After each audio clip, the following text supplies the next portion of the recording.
All right, it's 6 o'clock. We're about to jump in here, get started on the Falcons podcast with Garrett Chapman. Give me just one moment, adding in our friends over on Facebook and on Twitter. We are live. And we are live. What's up, everybody? My name is Garrett Chapman, and this is the Falcons podcast with me, Garrett Chapman. Very excited to do this. Plus, we got a lot to get into here on the Falcons podcast. And the biggest thing is the Falcons they got their first win of the season. Their very first one of the season, and I will take it. So welcome in, everybody. Victory Tuesday, very first one that we have on the pod. Very excited to join you here with this one. Give me a follow while you're here at GChatBTL on Twitter. Stay fully up to date on everything that we have coming on over there on Falcons on SI. But make sure to like the video, share with your friends. Make sure that they can get in on some of this Falcons discussion. But tonight, we got a good show set up for you. Very excited to release some of my biggest reactions, my biggest takeaways from week 2. I know Scott and Nick, they got into some of theirs yesterday, but we're going to discuss some of the defensive strides that this team has taken just in the first 2 games of the year. Just incredible. I mean, does anybody else not recognize this team anymore? I've been following this team my whole life, and I've been now working professionally covering them now for 7 years now. And this is the best defense that I've seen so far. It's a pretty nice thing to see. It's a great change of pace. We'll also talk about the offense. Not necessarily as many roses for the offense in general, but there are some to hand out. And I think that we saw some really good signs in Sunday's win. But there is one big glaring weakness, and we'll discuss that as well. But we will take your questions, and it's a royal we. It's just me on the podcast today, so you got to bear with me. But I will take your questions here. So make sure to drop those in the comments. We'll get to them throughout the show, but I want to start with what we've seen on this defensive side of the ball. And I put an article out, and you can go check it out at GChatBTL, Falcons on SI. Google that, si.com/NFL/Falcons. You can find it there as well. But the whole point is that this Jeff Ulbrich defense is working. So far, so good. And you faced 2 of the best teams in the NFL offensively from 2024. Now, one of them has a new offensive coordinator. One of them is a new quarterback. Things change year to year. I mean, it's the NFL. That's the only consistent thing in the NFL, is that everything is going to be different the next year for the most part. And one of those things that is different is that the Falcons have a reliable defense now. Look, you look at what they did against the Buccaneers. You look at what they did specifically against the Minnesota Vikings. And traditional stats, they're the friend of the Falcons right now. They're second in points. They're second in yards. They're second in turnover margin. They're 5th in sacks. They're getting after the quarterback, and it's spurring everything. We saw the signs of it in week 1. They gave up some points in that one. They didn't get any turnovers. They had opportunities to get turnovers. But I think what we saw on Sunday is an amalgamation of what actually happens when you squeeze the football and you make the play. Jesse Bates talked about how this team dropped 4, maybe 5 turnovers in that loss to the Buccaneers, and you catch one of those interceptions. You're looking at a completely different game. Specifically, if it's like Caden Ellis, then we're talking about him potentially being an NFC Player of the Week, like Defensive Player of the Week. That it's a game-changing play that he potentially dropped there, and it's not his fault. I'm not going to lay the loss at his feet or anything like that. I'm not trying to do that at all. Divine Diablo had an opportunity. James Pierce had a couple of near sacks that he had. Xavier Watts dropped some interceptions himself. But what we saw on Sunday was what happens when you're able to do that. It changes games, and it flips everything on its head. And I mentioned the traditional stats that are the friend of the Falcons. How about these advanced stats? Because that is almost just that much better, because generally what you've seen with these Falcons is they look really good at traditional stats, but when you get into the advanced stuff, it actually tells a different story entirely. But this year, that's not the case. I mean, you look at EPA per play, they're among the top in the NFL. They're 5th in EPA per pass. They're 4th in sack percentage. 10% of dropbacks right now are going for sacks. This Atlanta Falcons team, this defense is accounting for sacks on 10% of dropbacks. That's 4th in the NFL. They're 4th in QB pressure rate, 46%. These are completely foreign things to us here in Atlanta. And it's especially important. We didn't see it as much in week 1 because you have Baker Mayfield, who's kind of an off rhythm, like an off platform type of passer who wants to kind of get out and make plays with his feet and go do things off, scramble outside and go do crazy stuff. That's what he does. It's who he is. It's why he's fun to watch when he plays football, even if he plays for the other team. But the opposite is true for JJ. JJ McCarthy, I mean, this is a rhythm passer. This is a rhythm offense up in Minnesota, and that's what O'Connell likes to do. Get this quarterback going, get him in a rhythm, and then he plays. And the way that you beat a Vikings team is you knock them out of rhythm. It happened with Kirk Cousins. It happened with Sam Darnold last year, and it just happened on Sunday. Falcons never let him find that rhythm. And they did it with blitzes. They did it with four-man pressures. They just got pressure. They got in his face. They hit him 11 times. They had 16 quarterback pressures. They had 6 sacks. I mean, it was very impressive what they were able to do. I mean, the 5 sacks, we saw it on Twitter. 5 sacks, most of the first half since 2009. At some point in the fourth quarter, they were up to 60% on their pressure rate. They were harassing this guy, and he never had a chance. And they made him look like a rookie quarterback. And then you look at what they were in short yardage situations. That's defined as plays of 1 or 2 yards. I tweeted about this earlier. The Falcons had 11 of them in this situation. So Vikings ran 11 short yardage plays.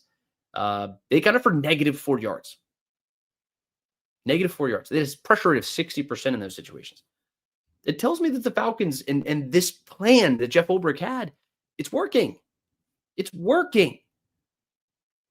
And it gives me hope that this Falcons team is finally figuring some things out, because they haven't had a player account for more than 10 sacks since 2016. I said at the beginning of the season that there's a good chance that changes. Now, I said it was Arnold Ebiketie. It doesn't look like it's going to end up being Arnold Ebiketie just through 2 games. But this is a group that has only managed 169 total sacks over the last 5 years. 30 sacks less than the next team.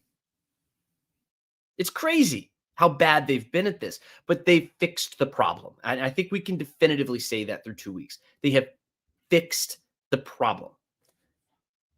They got the pressure on Baker, but he just spreads out and he makes plays. That's what he does. We saw what this team is fully capable of doing just in terms of his pass rush. And the rest of it just kind of came to fruition. But the other really encouraging thing that I saw from this defense, and we'll talk about the young guys. Give me a second. We'll talk about the crazy day of first for them. But this is one other big nugget that I've seen from them. And it's the fact that the secondary in general is tackling super well. I mean, the whole team is tackling really well. They allowed 78 yards rushing, which is very important, especially to a Minnesota Vikings team that really wants to run the ball. That's their bread and butter. They really want to do that effectively. And Jordan Mason in this offense were only able to account for 78 yards. That's important. But the secondary is tackling at an elite level. 95 yards after the catch allowed. 95 yak combined in the 2 games that the Falcons have played this year. That's by far the best number in the NFL. I want to say it's something in the range of like 30% better than the second place team. I mean, I think when I was looking at it, the second place team is closer to 10th than they are to the Falcons right now. I went back, watched both games, and I looked at every single completion that was made against the Falcons. A lot of them are on the sideline, but a lot of them, you have a Falcon that's right on top of them. You have somebody who's right there to make the play as soon as the ball is caught. You're not giving away free yards.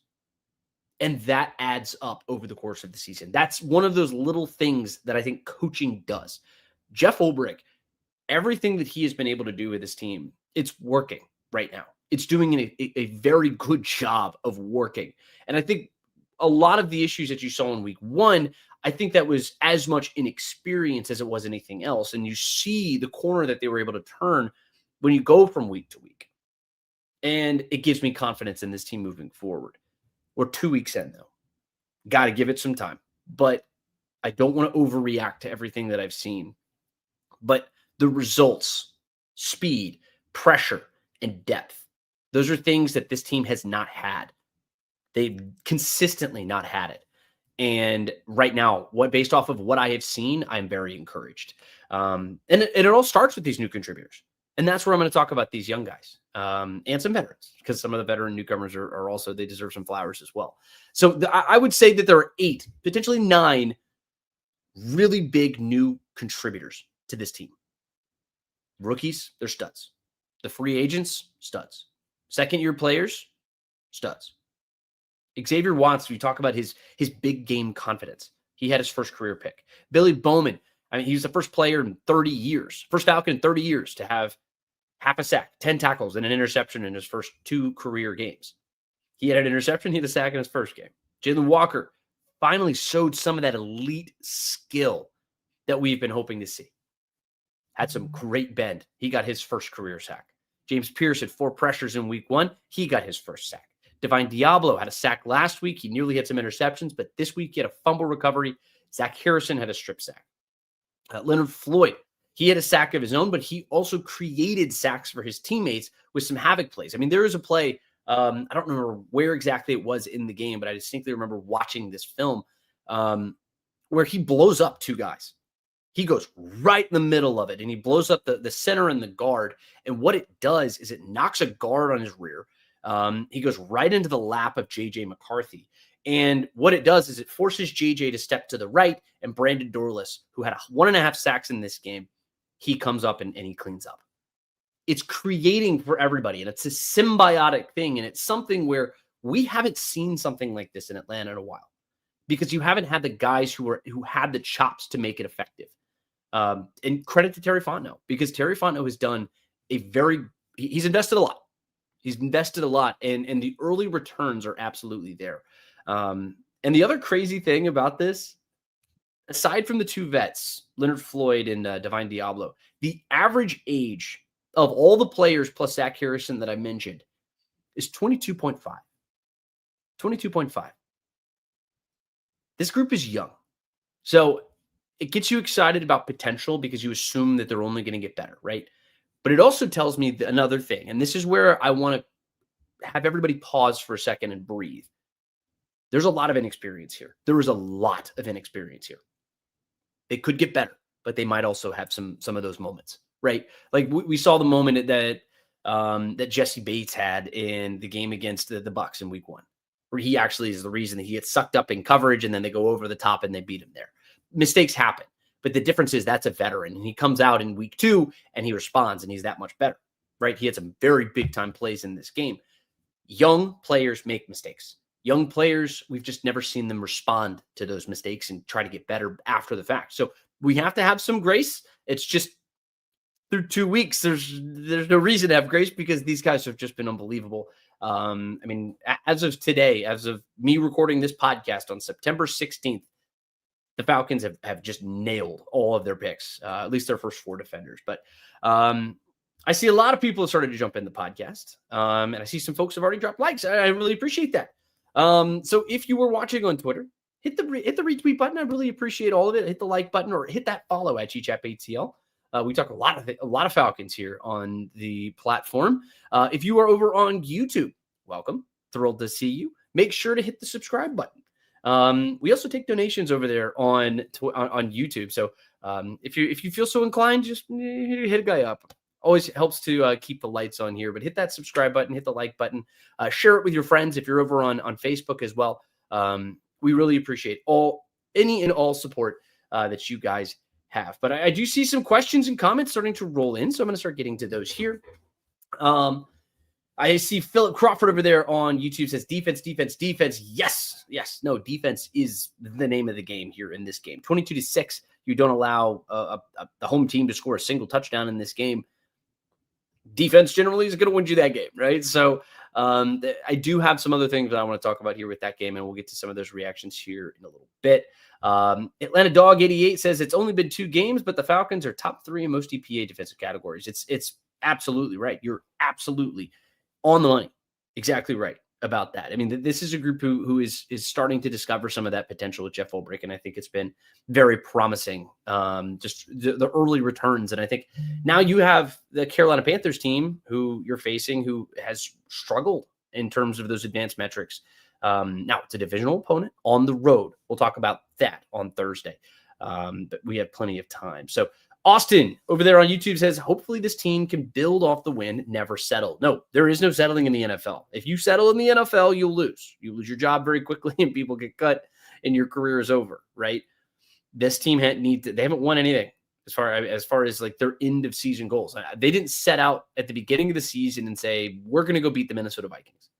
That's not the way it works, right? They need to go put together a lot more They're still in second place in this division, so they still need to go make a run. But the numbers, if this team starts 0-2, are disastrous, not very good. So it's a good sign that they were able to get this win, and especially on Sunday Night Football in front of everybody else. They kind of established an identity in front of the country, and that was really nice to see. We got Tony Moore. So glad to see the defense and especially their energy. Yes, the energy. And you talk about that attack style that Jeff Ulbrich said he was going to bring. You saw it in the preseason games a little bit, just snippets of it. But they put it all together here against Tampa and then against Minnesota. And I think you had some bad moments against Tampa. And I think the Falcons kind of shot themselves in the foot in that game a handful of times. You have some special teams blunders. I mean, Younghoe Koo's miss obviously is the thing that harkens through everything. I mean, that's what everybody remembers from it. But you also had a Bradley Pinion punt that sailed. And then you have Tampa returns that punt and they get the ball up into plus territory and they score a touchdown on that drive. I mean, you have situations where you're not getting plays in. You have pre-snap penalties and things of that nature. I mean, Ruka Roro had a late hit on Baker Mayfield. You made a lot of mistakes in that game. But you see the identity starting to form, to your point, Tony, and I really, really did like that. Gatabud over there on YouTube says the Falcons won for the first time in my son's life, and I was so confused when they got back-to-back goal line sacks. Yeah, I mean, that was the craziest thing. It was one of the craziest things. They got back-to-back sacks. I mean, you see Jalen Walker was able to explode off the right side, and I can't remember who got the second one. I want to say it was Brandon Dorless and Rook. I think they combined for the second one. I can't remember offhand, but you do get a goal line play right there. And historically, the Falcons that I kind of knew for a long time, and I think a lot of you guys knew as well, was as soon as they get up to the 2-yard line, you're like, all right, touchdown's coming.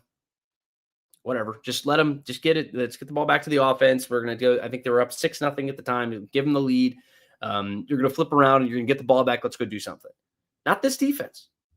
Gatabud, that's a great point. I mean, it's one of those things that feels new about this defense, and it feels better just in general. And I'm very encouraged just through the first couple of weeks. Leaf Yapel says late stream. Yeah, I'm 6 o'clock every Tuesday and every Thursday. It'll be every Tuesday and Thursday throughout the regular season. So make sure to set a reminder, come on over and join us. We're going to do this twice a week, every single week. So lots to get into, but no, Nick and Scott, they're going to be bringing you stuff on Mondays and on Wednesdays in the morning. So that's the best time for you to catch those two. My name is Garrett, and this is the Falcons Podcast with Garrett. So it's going to be me here, just hanging out with you guys. And Tony, I see one more comment from you, and then I'm going to jump over here. I'm going to get into some of my other reactions, but I'm going to continue taking your questions, taking your comments, and we're going to make this a good old back and forth because that's how I enjoy kind of doing things. And it's fun. It's fun because we're all one big community, one big Falcons community, and we're just chatting about our team.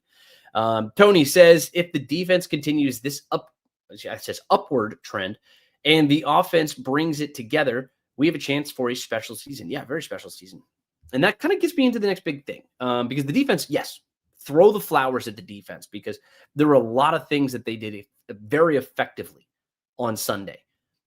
The offense had some things that they did very effectively. They had some things that they also did not. So to Tony's point, and that's where we're going to go next, the offense left a lot of meat on the bone. A lot of meat on the bone. Now, let's start with the good, and then we'll get to the bad. So the good stuff that we saw, I think it's pretty obvious. After struggling in week 1, you have 48 yards between your two running backs rushing the football. It's not acceptable. It's not good enough, especially for this team with this identity, with those guys. 48 yards is crazy. Well, week 2 against the second best NFL rush defense in 2024, they had 218. So you want to talk about a dramatic change in what the success of this team, what kind of success this team was able to have. That was the most for the Falcons in a non-overtime game going back to week 11 of 2023. It's a long time. And it came against one of the best defenses in the NFL. Bijan Robinson, of course, he accounts for almost the entire total from week 1. He has 47 yards by himself on 4 carries on the first drive of the game. The Falcons had 48 in week 1. He ends this game. He's got 143 yards, 6.5 yards per carry. He had 168 total yards, which is almost as many as the Vikings had in the whole game. Tyler Algier, he also had a really good performance in this game. He had 76 yards. He was averaging 4.8 yards per carry. He also had the team's only touchdown of the game. When you're able to run the ball like that, I don't care really about anything else, offensively at least, because you have a defense that's able to do what it does. That was fantastic. And then you just squeeze the life out of a team with your ability to run the football. And that's the identity of this team. But like, let's not get it twisted at all here. This team is at its best when it's running the football. I mean, hell, any team is going to be in really good shape if they run for 200 plus yards. I don't know what the record is. Maybe someone in the comments can look this up for me. What's the record of teams when they eclipse the 200-yard mark? How many teams have lost a football game after running for 200 yards? I think that'd be an interesting thing. If somebody wants to go grab that and find that out for me, I'd be very grateful. But I would venture to say it's pretty damn good. Because if you are running the ball that effectively, it means you're dictating the tempo of the game. It means you're squeezing the life out of an opponent. It means that you have the ball and their team doesn't have a chance to do anything. They're just standing there on the sideline. And I think the Falcons I think they led by 4 or 5 minutes or so in time of possession.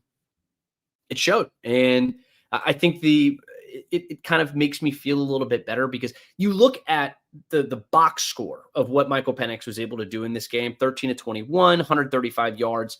It's the lowest offensive output in his young career, but it also comes against a Brian Flores front that likes to send exotic blitzes. And he was pressured a lot. He was sacked a few times in this game. They got into his face and they made him uncomfortable. But the thing is about Michael Penix, and this is why box scores don't tell the full story. It's why you got to watch the game, folks. It's why you got to watch the game. And then oftentimes you have to watch it again. This quarterback is uncomfortable in this game, but he's also comfortable with being uncomfortable. And I think that is his superpower. You see what he was able to do in that first game against Tampa. You have those 2 plays on the goal line where he puts on a superhero cape and he becomes Superman for a moment and he advances and scores, right? Or he gets a first down. And he is so good at doing the difficult things and making them look simple, right? And I think that his numbers would be a lot better too if you had some drops there. Bijan Robinson had a bad drop. I know Drake London ended up having a fumble. It just killed him. It killed the third possession that this Falcons team had. And I think that this game probably looks a little bit differently if you're able to do that. But ultimately, Michael Penix made some big time throws. Michael Penix made some very difficult throws. But he didn't play poorly. I don't think he played poorly by any stretch. But the explosiveness, admittedly, is not where I want it to be. I don't think it's where this team needs it to be yet. But you've also faced 2 very high-end types of defenses who send crazy blitzes. I mean, you think about the 2 guys in the NFL who have the reputation for sending exotic blitzes and making younger quarterbacks uncomfortable. It's Todd Bowles and it's Brian Flores, and the Falcons have faced both of them in the first 2 weeks of the season, right? And they're 1-1, and the offense largely has been pretty effective altogether. It's just the good thing is the production between the 20s. But what quickly becomes the negative thing, and I said we were going to start with the good thing, and now we're going to get to the bad thing. This red zone offense is not good. The red zone offense is, well, it's worse than not good. It's bad. It's pretty bad. And I asked Raheem Morris about it on Monday, and he basically comes out and says it's not where it needs to be. That's pretty clear. In week 1, I talked about the 2 heroic Penix runs that he had on the goal line. Outside of that, you had 9 plays that picked up 2 yards in the red zone. You were inside of the 5-yard line for 7 plays. 7 plays. And you still couldn't pick up positive yardage. You still couldn't reach across the sticks. Week 2, it's more of the same. You had 13 yards on 9 plays. And that's before the final red zone opportunity where Tyler Algier punches it in. But again, if you watched the game, you know that the Vikings were allowing the Falcons to score. They just sort of pulled off, and they didn't give them they did not try to make a tackle, and Tyler Edger walked the ball in because they wanted the ball back. That was going to be their best opportunity to potentially get back into the football game. So the red zone offense is not good enough, and I think the play calling is very vanilla down there. It's been largely ineffective. And Raheem talked a little bit more about it being more execution. And I think that's true to some extent. I think they need to be able to get the play call in. I don't know if that's on Mike or if that's on Zach Robinson. But you have several instances in this game where the play call comes in very late. Mike doesn't get it to the huddle. They're not able to get a snap off. On one hand, you have a delay of game penalty where you're to avoid a delay of game, you have to call a timeout, and you come back out, and then you go all the way down to the buzzer. And look, you have a left tackle who jumps offside, right? And he does a false start. You cannot do that in the red zone. You cannot do that. Every single yard counts. But then on top of that, you also have Bijan Robinson dropping passes in the red zone. You have guys who it's just not good enough, right? And look, you got away with it. You got away with it in this game. But the fact that you had to rely on 4 field goals in the red zone, and it's just not good enough. It's not good enough. And when you start facing some more potent offenses, some that aren't having a quarterback making his second career start, then they might come back and burn you. Because what happens if your defense isn't able to play superhero ball and do the crazy things that they were able to do? You need to have a defense that supports its offense and vice versa. This is a team sport, and all 22 need to be out there and doing big things. And I feel like the defense did its job. The offense largely did it, but it needs to be better about finishing plays. And I think that's really what it all comes down to. All right, I'm going to get back into some other comments, and then I got it. Actually, let me say this real quick. And this is the big injury from the game, and this is the big other thing that everyone's going to be talking about this week, and it's the status of A.J. Terrell. I know that some people are going to have comments about it or questions about it. There is no update right now. We do not know. We do know that Keith Taylor was just signed to the practice squad. He is a cornerback. He was on this team throughout training camp. He was signed in the spring from Kansas City. He's going to be the now 9th guy that this Falcons have between the practice squad and the active roster. But we don't know what A.J. Terrell is going to do. We don't know what his injury status is. We will find out hopefully tomorrow, but my speculation says it's not good. I'm speculating there. I don't know that for a fact. That's not anything that I've heard from the organization. But the way that it all went down makes me very nervous. And this Falcons defense can't afford to have him on the shelf for an extended period of time. Hopefully he's fine. But it's a soft tissue type of issue. It looked like a hamstring. That's what he held and that's what he grabbed. But hopefully he ends up being okay. But we shall see. D. Alford stepped into his place. He played really well. I'd say he played 100% of the snaps after AJ went down with his injury. And I think when you have a front seven that's able to harass and do the crazy things that they were able to do, then I think it makes everything else a lot easier just in general. So he really wasn't put in a bad spot. You did have the one long reception to Justin Jefferson right at the buzzer, right before we got to halftime. But that when I look back on it, it was more Xavier Watts kind of getting turned around at safety. He bit a fake from Justin Jefferson. Look, he's one of the best, if not the best wide receiver in the NFL. So he was always going to get his to some extent, but the Falcons did a good job corralling him and making sure the damage wasn't worse. But you can't give up plays like that. All right, but I do want to jump into some of your questions here. Gear Trail 95. Thank you for the donation, man. I really appreciate you. He says, and if anybody wants to do this, you'll jump right to the front of the line. And if you have a question or a comment that you want to make sure gets featured, make sure to drop that. And I'll see it over here on the side, and I'll drop you in here. So I appreciate you, Gear Trail 95.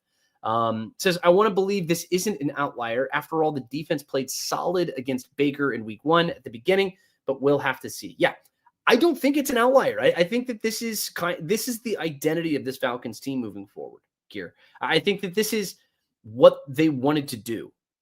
This is what they wanted to build. And you saw the investments start coming last year with Ruka Roro and Brandon Dorless and all these other guys that you go and pick up. They have the red shirt year effectively. Not effective. They have a red shirt year.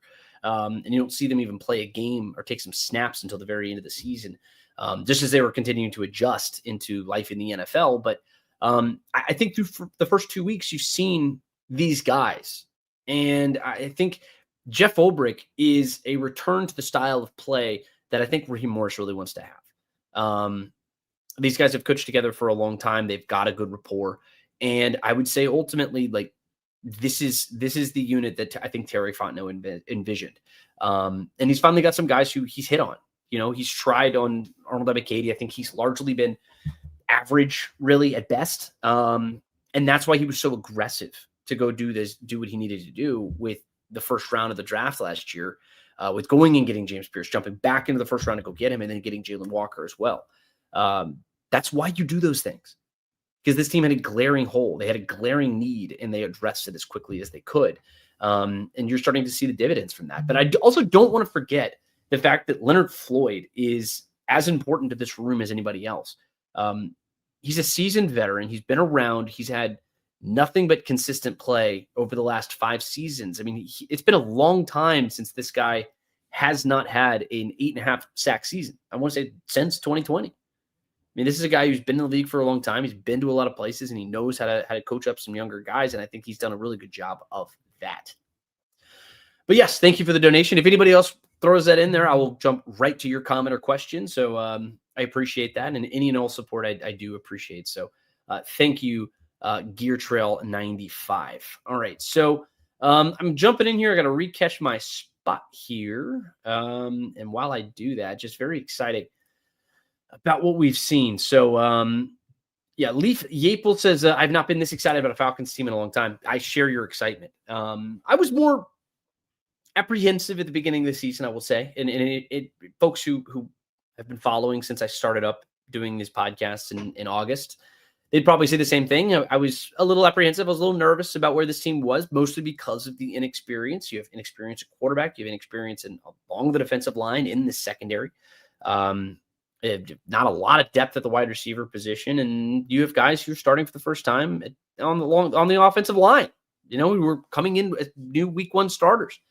But through 2 weeks, you're starting to I see trends. You're starting to identify things that will make up the core of what this team is moving forward, Leaf. And I was thrilled with what I saw, because that was a dominating win. That was punishing. And I haven't seen the Falcons win a game like that, where they were just so much better in a long time. And that was quality competition. It's not like they went out and played the Browns or something, right? Who ironically have had a really decent start to the season, just defensively at least. But no. Tony comes out and says, how awesome is it seeing Kyle Pitts going? I will say this. Kyle Pitts is somebody who I have given a fair share of criticism to. And I'm not alone in that. I know there are a lot of people who've done the same thing. I will fess up to it. I will always, and that's the thing. If it's my opinion and I've shared it, I will fess up to it, right? And if I'm wrong, I will even fess up to that as well. I think it's very important, especially if just to have this honest dialogue. If we're going to have this conversation, then we need to have it. But Kyle Pitts has proven me wrong this year so far through 2 weeks. He's proved me wrong. And it's not even something that shows up in the stat sheet as much as it is anything else. But the stat sheets it's really good. He was starting 8 times, seven receptions in game 1, almost 60 yards. Game 2, he's got 37 yards receiving. He's got four receptions in this game. Like, the numbers aren't going to blow you away, but you're seeing more of what we expected to see out of him. And it was more just consistency. You have strong hands, going up and getting the ball, fighting after you catch the ball and going and making a play, picking up first downs, getting tough yardage. And that's something that I felt that Kyle Pitts was lacking. And that's something that we've seen from him in the early portions of the season. Now, I'd like to see some of the more numbers come put together and everything else, but we'll see. I'll maintain my expectations as pleased with what I've seen from Kyle Pitts. I want to see more of that going forward. To Austin, hey, how about this? So Pitts and Ray, they need more touches. Yeah, Ray didn't record a stat in week 2, but I think that was part of the game plan, because when you are in this kind of situation where, you're running the ball as well as you are. You have your lead guy averaging 6.8 yards per carry or 6.5 yards per carry. Your second guy is averaging almost 5 yards per carry. Austin, you're going to turn around and run the ball. That's what you're going to do, but it doesn't spread everywhere else. If you're going to run the ball well, if you're not going to stop the run, then that team needs to just run the football until something changes. But that's what you're going to do. So it just means that you're not going to throw the ball nearly as much. But 21 targets or 21 total attempts in this game for Michael Penix. I'd like to see Ray get involved. I would expect that we're going to see him. But that's life as a number 3 receiver in the NFL. I don't think Ray needs to be the guy necessarily that you focus on. I would like to see Kyle Pitts get some more targets. I think he's earning those targets, but you're starting to see him get more and more involved just as the season goes on, and I think it's going to continue, especially as he continues to play this way. Darnell is probably the person who I would say needs more attention just from this Falcons team. But, he's coming back from injury. He's still playing his way in. I don't know what his total snap count was. Actually, that's a decent point. I might pull that up here just while we're getting going, but I'm going to continue to answer some of these other questions from you. But I'm going to look that up just as we go, and I'll let you know what I see from that. But Darnell Mooney is somebody who I would actually say over Pitts or Ray or anybody else like that, because he is your primary deep guy. That's the guy who you want to see catch the ball deep and make the big plays. And I talked about the overall lack of explosivity that this offense has had, or the lack thereof, I should say. And having a guy like Darnell is going to make a big impact on that moving forward. Let's keep on going through another percent. Atlanta Dog 88 says nice seeing Pitts throw blocks too. Yeah, absolutely right. They can always throw it to Kyle Pitts more, and I think he's earning those targets. John Roberts says Atlanta Falcons had a lot of sacks. They sure did. 6 sacks is pretty good. It's good now that they are up top 5 in the NFL in sacks, which crazy. He says, true that. Over there, Tony Moore. Tony says Tampa didn't beat us. Mayfield's legs beat us. I think Baker Mayfield's legs had a lot to do with the fact that Tampa was able to win that game. I tend to agree with you there. But I do feel the Falcons, and I said this then and I'll say it again, the Falcons were the better team in week 1. I think they were just stronger, more consistent. They did more in this game. It's just they didn't answer the bell when they had the opportunity. And you talk about winning the moments. I talk about this all the time when I cover college football or anything else like that, any kind of football. Football's a game of moments, and it's about who wins those moments. And ultimately, that's likely who ends up winning the game. And I don't think that the Falcons effectively won the moments against Tampa. It's just all it comes down to. Baker Mayfield, Tampa, they did, and they won the game. And that's really what it comes down to here. Atlanta Dog 88 says it would be nice to go into that Bills game 3-1 and shock the NFL and beat them. I think that would be really nice. I think that'd be really nice. And I think it's actually setting up nicely for that. I think somebody did come out and say 3-1. I said that I was probably a little bit too bullish. I've changed my tune a little bit just based off of what we saw in week 2. I said I was apprehensive. I was definitely apprehensive, and you're 1-1 through 2 games. That's great. I think you need to go on Sunday and go get a win. And I think you should go get a win. I expect that this team is going to go get a win because this is not a Panthers team who's looked all that impressive through 2 weeks. I just think the Falcons need to go in and get that win. And then the game against the Commanders, it comes in Atlanta, so you're going to be making a return home. Jaden Daniels is banged up. Jaden Daniels got hurt last week. And Marcus Mariota is the starting quarterback for them this weekend. I don't know if you remember, but Marcus Mariota was the starting quarterback here in Atlanta. And I'm of the opinion that Marcus Mariota does not need to be the starting quarterback anywhere in the NFL, but that's why he's a backup. But Jaden Daniels is hurt, and his status for week 3 is in question. His status for week 4, he's considered day-to-day. I think that's what Dan Quinn said. And it's unlikely that it's going to be Marcus Mariota. So I think it's going to be Jaden Daniels. So we're still going to have to face him, but he's going to be banged up, I'm sure. So it's interesting. It's something to follow just as we move into it. But yes, I completely agree. Being 3-1 going into the bye week is very good. And I think that would be the perfect situation for this Falcons team. And then you come out of the bye week, you get the Bills, and you can see what happens, right? And then you get a banged up San Francisco 49ers team. So who knows? I mean, everything changes in the NFL. Like I said to start, the only thing consistent about the NFL is that it changes, and it'll change week to week. It'll change quarter to quarter sometimes. The Falcons, as long as they can be on top of that, that's the important. Tony Moore says, we usually make rookies look like all pros. I'm assuming that's what you're talking about with J.J. McCarthy. I think that's what you're referencing. Correct me if I'm wrong. But yeah, I mean, like, look, this is historically, that's what this Falcons team did. I mean, I mean, even when they went up to Minnesota and they played, the old Josh Dobbs. Yeah, he was he showed up literally the day before, and he was like shaking hands and initiating conversation with his offensive line. He said, "Hey, what's your name?" "Hey, Josh Dobbs. Hey, it's good to meet you." And then he goes out and leads a game-winning drive against the Falcons. Yeah, that was the kind of crap that this team used to give up. Taylor Heineke, the Commanders. I mean, he did that crap against the Falcons. That's what this team would do. You would find ways to kind of lose games creatively, and the defense was probably mostly the team who was to blame. But no, I mean, they didn't do that on Sunday. Credit to them.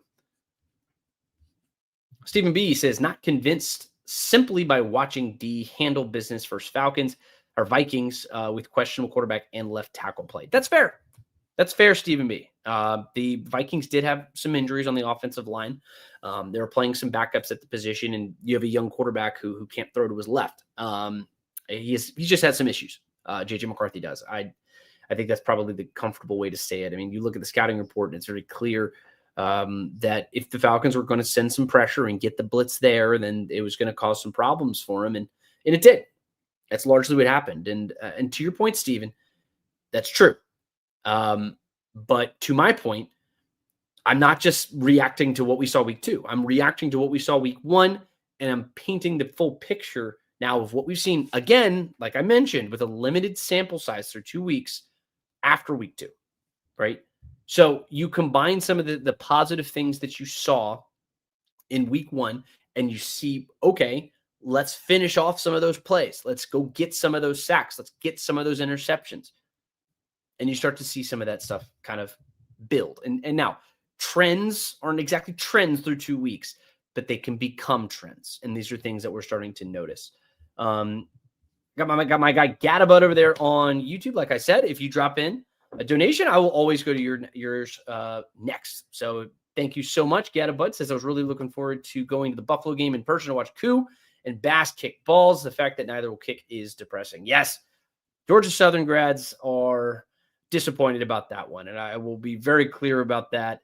There aren't many Georgia Southern players in the NFL, and I know that great folks down there in Statesboro.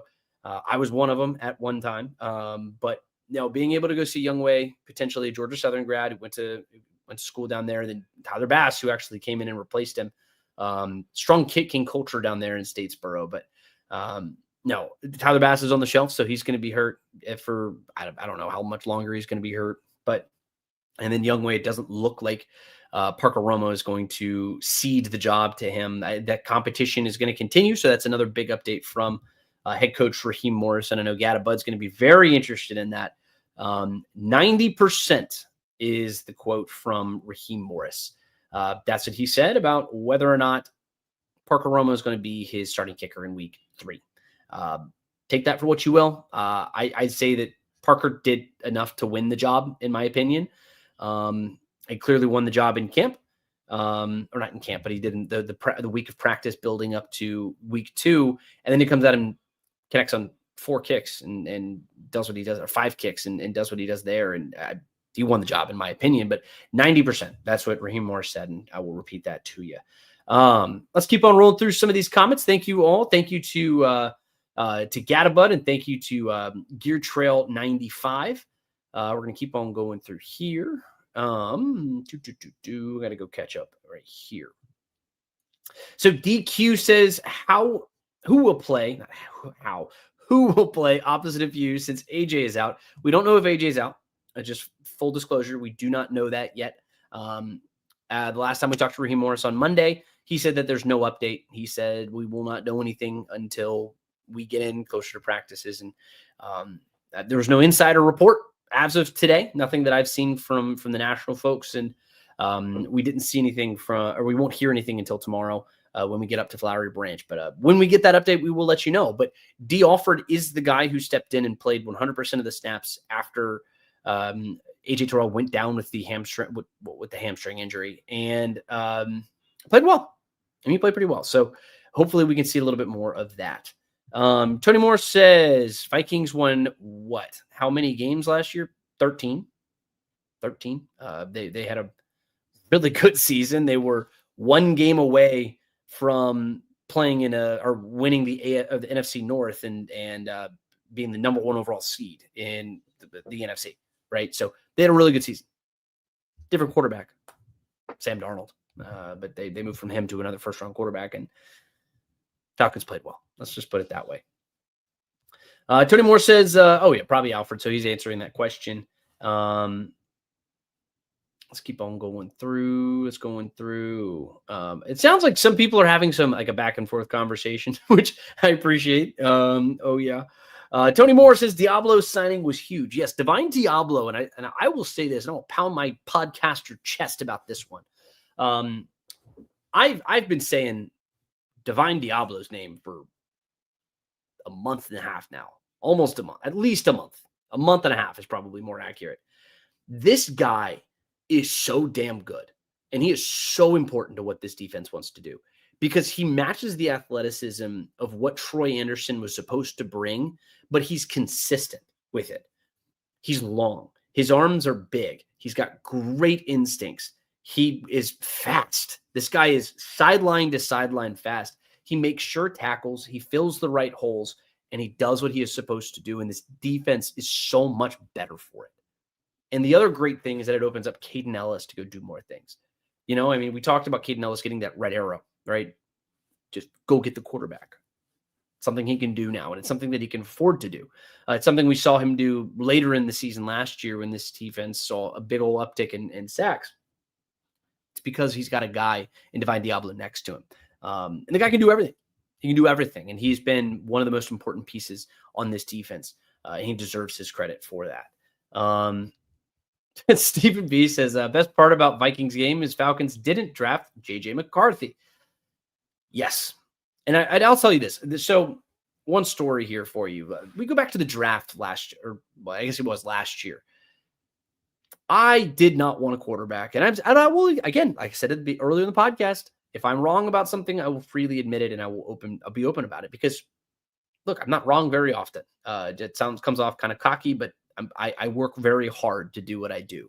I work very hard. So I'm not wrong very often, but I think I was wrong about my reactions when the Falcons drafted Michael Penix. But I was very pleased that they did not choose to draft J.J. McCarthy. J.J. McCarthy coming out of this draft cycle last year had some very serious problems, in my opinion. I thought he was a fine quarterback in terms of accuracy, but he doesn't have great arm strength. He quite literally cannot throw to his left. He cannot throw to his left. And I think we saw that again. If you want to go look at his flow chart, I don't have it here, but if somebody else wants to go check it out, it's over on Twitter. I've seen it some places. I'm not going to go look for it here, but I do know that the guy could not get passes off to the left. And I mean, what did you notice in this game? You have a lot of the misses that he had in this game were to the left side of his body.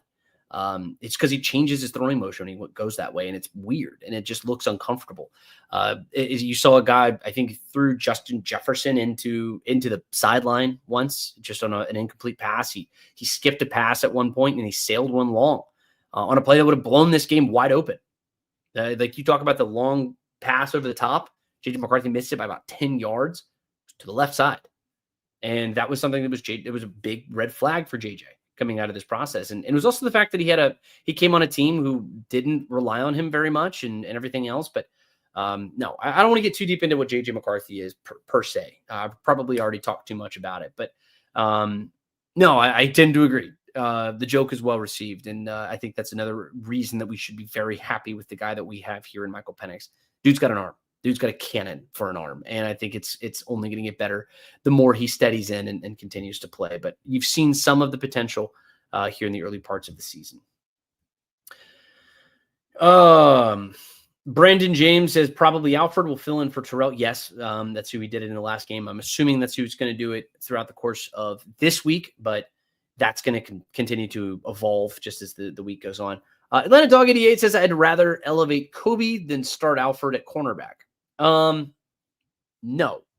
No. Kobe Bryant is a fine player.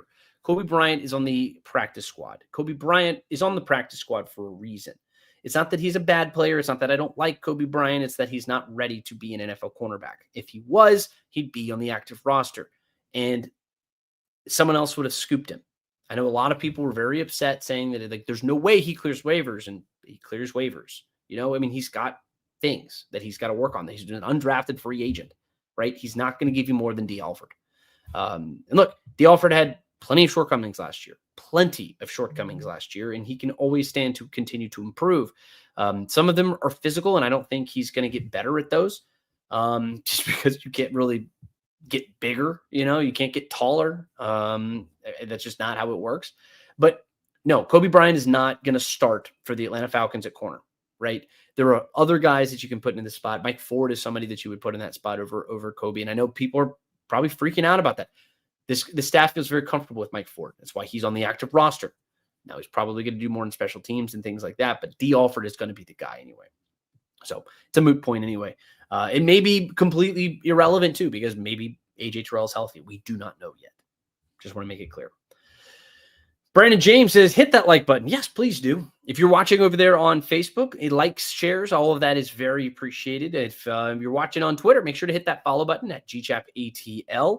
And hit that retweet button. And if you're over there on YouTube, hit that subscribe button if you haven't already. But any likes, any comments, anything else like that helps our algorithm, and it helps us bring some Falcons content to you. So thank you, Brandon James. Let's keep on rolling through. Michael Ronquillo always comes in with the hearts. I appreciate you, Michael. Appreciate you. Let's keep on going through here. Tony Moore. If only we had a little preseason for more of our starters, I think we would have taken week 1. Interesting thought. No, I don't think that would have made that much of a difference. Because it didn't look like it was rust that was really the problem for the team. I don't think that that's necessarily what we saw from them. And also the Buccaneers didn't play their starters, and the Buccaneers actually had a really slow start in that game, I'd say. The Falcons defense played at a high level. They did what they needed to do for the most part in this game. But like I mentioned earlier, they missed the big moments and they fell short in those. That was really the story of the game, not anything that happened in the preseason. I've said it on this podcast. I've said it on my show on Sports Radio 92.9 The Game. I've said it on Twitter. I've said it in a lot of different places, and I'll say it again right here. I don't think that playing preseason games makes a whole hill of beans difference. It does not matter. It really doesn't. These are professional athletes. They know how to play the game of football. Michael Penix has been hit 1,000 times. Divine Diablo has made 1,000 tackles. These are guys who literally do this for a living. And I don't think 2 or 3, 4, 5 plays in a preseason game is going to make that much of a difference. 2 series, it's not going to make a difference. And you get more game reps, especially with these, they're running vanilla looks. You're not actually seeing anything. You're not actually visually being challenged. And that's why you see teams starting to go away from not even playing in the preseason. The majority of teams don't play in the preseason. It's meaningless. Doesn't matter. And I think the joint practices are far more important than anything else. I'm not trying to come at you, Tony, necessarily. It's just where I stand on the issue. And we heard a lot about it for a month. So I wanted to make it very clear where I stand on that. Stephen B says, rank these dudes: Dallas, Turner, Walker, Pierce. That's a good question. I'm going to say, as of right now, as an edge rusher, because that's just where I'm going to hold these guys. I'm going to say James Pierce, number 1, Dallas Turner 2, Walker 3. And I think that's going to change in the coming years, right? I think James Pierce offers you the most right now, just as a pure pass rusher. I think Jalen Walker is going to offer a lot more in the years to come. That's a guy who's going to get better. That's a guy who's going to continue to show that he can improve. And Dallas Turner, I think, is somebody who's just a great athlete. Came out of Alabama, really good player. I believe he had a sack in this game. I want to say, actually, let me pull it up. Yes, he did have a sack in this game. He blew up the play. He came in and he had a big performance here. But yeah, I'll have Dallas Turner second there. But again, I don't think it's that big of a difference. Ultimately, it's not. It's so early in the season that we'll see. But I think James Pierce is just a freak, and I think the world's going to be put on notice. I think he got his first half sack I think he got his first half sack in this one, but it's going to be the first of many down the stretch. Vor Guerrero, I see this is a comment here on AJ Terrell's injury. No update. In case you missed it earlier, there is no update on AJ Terrell as of now. Just stay tuned. Give me a follow at GChapATL. I'll update everybody as soon as I know about what's going on with AJ, and we'll get a story up over there on Falcons on SI. But as of today, as of Tuesday at 6:55 p.m., no, there is no update on AJ Terrell. All right. Let's see. Tony Moore, Bijan. Yeah, Bijan Robinson was just a stud, man. Like, this guy is just a beast. I see another donation. Michael Baxter. Thank you so much. Again, anybody who drops a donation, I really appreciate it. You were going to jump right to the front of the line. Michael Baxter says, what's your favorite thing about being on 92.9 The Game? I love my job. It's one of the many things that I do, and it's not a job. I think it's really just an absolute blessing being on the radio and being that connected with people in this market. It's one of my favorite things to do. It's why I want to do this podcast. It's why I want to connect with folks in as many places as I can. I love this city, and I love this brand, and I love these teams. And talking about them is all I do. It's all I want to do, and it's fun. But no, I think it's ultimately, to answer your question, it's the camaraderie around all the folks over there at the station, top to bottom. I mean, literally from Mike Conti all the way down to everybody and the producers, the weekend guys, everything. We're one good team, and I'm very happy about that. I love where I work, and I love working with the people that I do. And I appreciate the question. Yeah, I do. I've been there that was my first job out of college, Michael, if you can believe it. I got it. I started in promotions, and I worked my way up and got my way kind of. That's how I got going, and they gave me my opportunity, and I've been forever grateful for that. It's been a lot of fun, and it's just an absolute blessing. But Michael, I appreciate the question. All right. I'm going to jump back into some of these other questions. We got a bunch of questions, got a lot of people following the podcast. Thank you so much. We got 60, 70 people over there on YouTube. We got 50 people over there on Twitter. I got 5 more over there on YouTube. Thank you so much. I appreciate all the support. I appreciate all of you jumping in there and spending your Tuesday afternoon or Tuesday evening with me, just talking some Falcons, and I really appreciate that. Stephen B comes in and says, London is role-playing his 2024 Pits. Drake London's hurt. Drake London's been dealing with a shoulder injury. He got banged up. And I think he's suffered a lot from the fact that Darnell Mooney's not in these games, and you're also playing defenses who are very well coached and are just really good at what they do. You're going to see Drake London's his role is going to evolve, and it's going to continue to get better as he continues to heal and get healthier. But also just as the season kind of goes along, he's going to have his games. He's going to get his. If you're a fantasy football owner with Drake London, I'm one of them. Don't panic. It's going to come. It's just in time, and I think it'll be fine. And look, that fumble from Drake London. I see somebody dropped it in here. Or Tony Moore says it. I think that was just a great play from their defensive player. Yeah, that's what it was. It was just a great defensive play. It was a better throw from Michael Penix. I mean, Michael Penix goes across his body and just whips that ball in there. Just incredible what he was able to do with that. And then Drake gets it, turns around, and it's just a perfect punch there from a cornerback. Perfect play from the defender. And I don't fault Drake for that at all. It's football. And sometimes it's not going to bounce your way. Michael Baxter says, good evening, Garrett. You're my favorite. I appreciate you, Michael. You're the man. Thank you so much, and appreciate you jumping in and listening, following along. Atlanta Dog 88 says, Mooney looked out of sync. I think Mooney is somebody who you need to follow. Mooney is somebody who you need to watch just as we continue to go along throughout the rest of the season. He's a focal point of this offense. He's somebody who's very important to what they want to do. But he wasn't somebody who got super involved in this game. I was a little surprised. I thought we were going to see a little bit more of him. But like I said earlier, if you run the ball for 218 yards, keep on running that football. And I think that's really the most important thing that you can do there. Brendan James says, I have faith in Jeff Ulbrich as defensive coordinator. He always had the Jets buzzing on defense, even if other parts of the Jets were lacking. Yeah, the Jets defense was really good. You had a really good defensive-minded head coach up there at Saleh. And, I mean, this is a group that was a group that had better personnel than most people in the NFL do. And they had better personnel than what they had in Atlanta, but the mentality was always felt. And that mentality has made its way to Atlanta. And I think you're starting to see some of the results of that. Alberto Molina, interesting proposal here from Alberto, says trade Cousins for Tyreek. I don't think the Miami Dolphins are going to be in the business of quarterbacking yet. I think they're in the business of absolutely trading Tyreek Hill, but they're going to acquire assets. I don't think they're, unless you have a front office that's going to hit the desperate button, maybe, but it's Tua's offense, as bad as the situation is down there. I mean, Tyreek's a great football player. Tyreek's somebody who's going to continue to be a great football player in this league. He has one thing, and he can do it really, really well, and that's run. And he's still going to be able to run, and he can still do that at a high level. The rest of what they can do is just not very good. And I know that I figure that the Dolphins are going to be a team that continues to sell just as the year goes on.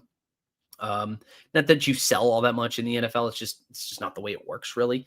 It's not like baseball. It's not like the NBA. It's not stuff like that. But no, I ultimately don't think this happens. I'm increasingly of the opinion that Kirk Cousins ends the season in Atlanta. I did not hear any buzz about anybody reaching out to Atlanta for Kirk Cousins.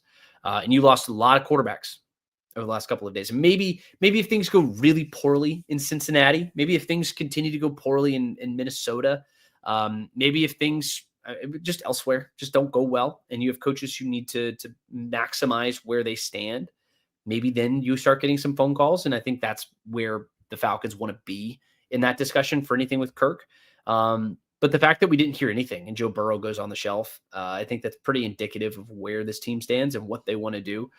They want to see what they have on the back end. They inquired about Jameis Winston, I believe, and just a more affordable guy. And your guy is already being paid a lot of money. That guy being Joe Burrow, he's making $55 million or something.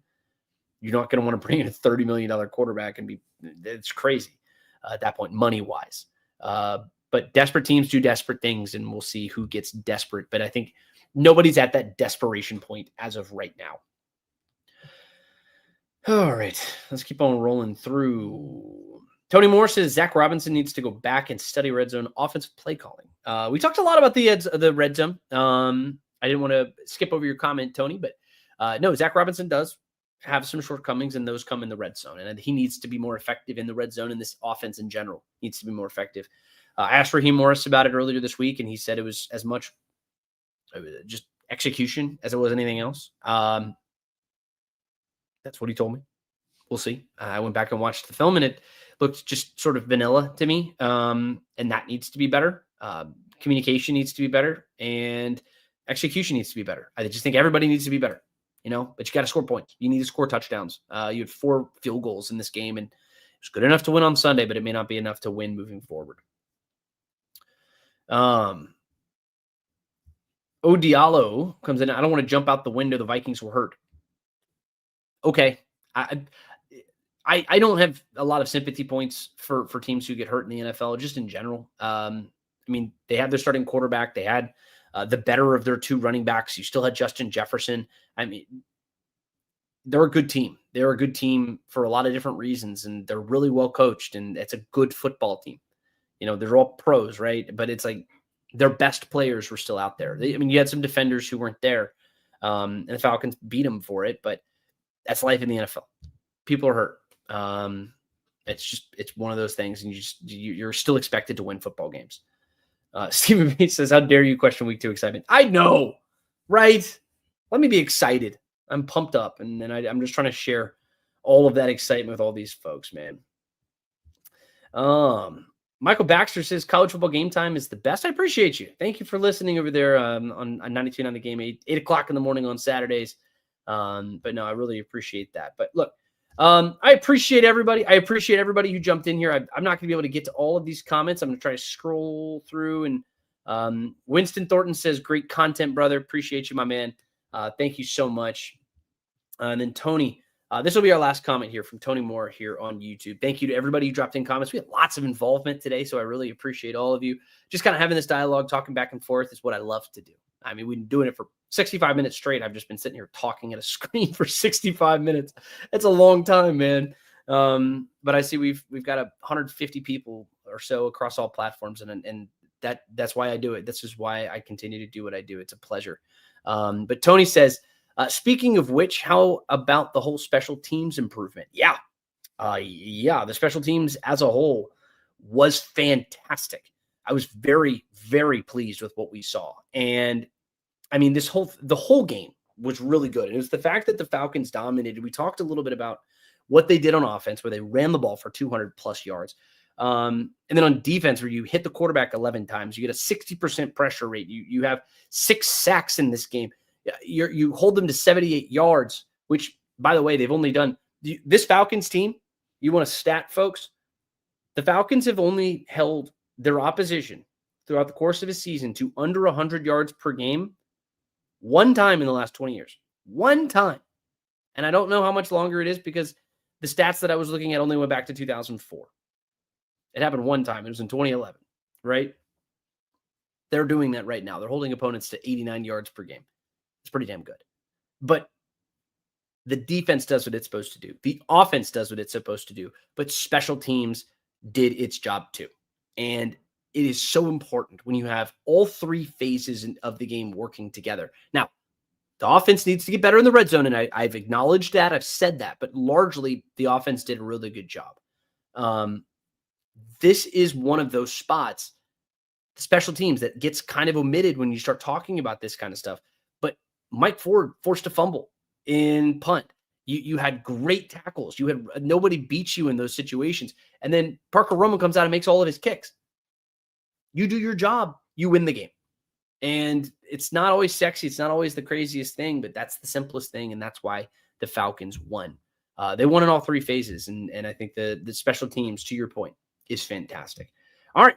I appreciate everybody who jumped in here. Like I said, we're up to almost 200 people across all platforms. So it's just so much fun talking to you. So I appreciate all of you. Make sure to give me a follow at GChapATL. Make sure to subscribe to the video, to this channel if you're over here on YouTube. Make sure to do that as well. But Scott and Nick, they're going to be back with you on Wednesday morning. But I'll be back with you on Thursday at 6 p.m. So make sure to set a reminder and come on and join me. We'll talk a little Falcons and we'll have a lot of fun. But we'll look ahead to the Carolina Panthers and kind of what we can expect moving forward into that one. Like I said, give me a follow at GChapATL. Go check out some content that we have coming out. I wrote about four articles or so. I got another one coming out here in a little bit. Publishing it all up there. And you can also check it out, si.com/NFL/Falcons, Falcons on SI. You can just Google it. Probably a little easier for you. But my name is Garrett Chapman for Falcons on SI. I will see you all very soon. Well, on Thursday. But till then, go Falcons. Talk soon.